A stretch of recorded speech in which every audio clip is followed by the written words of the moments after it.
Nadapa daw si Sir nung bata pa siya kaya ang dami niyang sugat sa paa pero gagawa natin yan ng paraan para matakpan syempre ang kapangyarihan na naman ni Tatan sa pagko-cover up.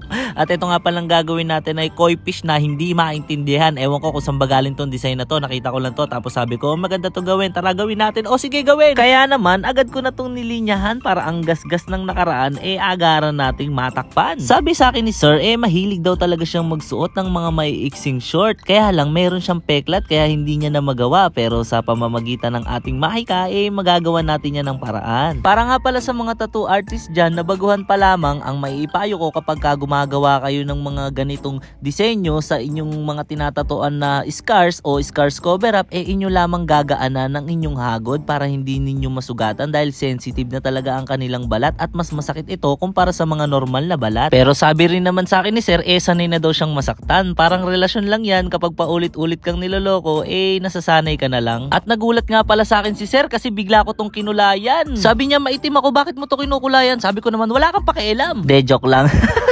Kung mapapansin nyo kasi guys, meron kasing discoloration ang kanyang balat dahil nga sa mga peklat. Kaya mas maganda na pulidong-pulido ang pack ng pagkukulay natin dito. Kumbaga wala tayong ititirang balat. Talagang lahat madadaanan natin ng tinta. Para nang sa ganun ang kanyang peklat hindi na talaga makikita. Kung mapapansin nyo guys, kapag ka nagko-colored ako mahilig akong gumawa ng mga ganitong kumikinang ina. Yung parang kumikinang talaga kasi pinagdidikit ko yung pinaka-dark at pinaka-light. Ito kasi ay isang estilo na natutunan ko nung nag-aaral pa lang ako. Kumbaga, pag tinabi mo ang pinakaputi sa pinakaitim, mas magiging mas maputi siya. Kumbaga sa isang bagay na mas nililiwanagan mo, the more na mas nagliliwanag ito, the more na mas nagda-dark ang shadow. At ito nga palang gagawin nating disenyo ngayon, hindi natin tatapusin kasi hindi talaga kasya sa oras. Ang gagawin lamang natin ay itong gitnang part lamang. At sa susunod na session, gagawin natin ang upper at ang lower. Ito na nga pala ang kinalabasan ng ating design. Woo!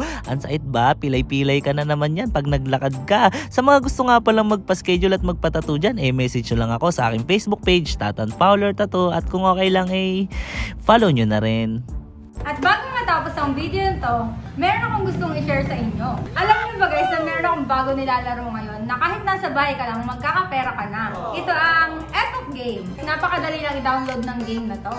All you need to do is click the link in the description below at yun lang, madadownload nyo na.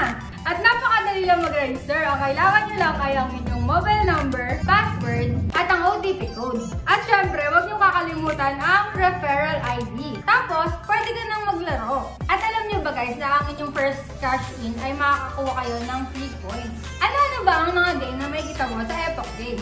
Meron silang Dragon Tiger, Mythical Animals, Color Game, at marami pang iba. Siyempre, ang paborito kong laro ngayon ay ang Crash. Laro tayo. So, tayo 500.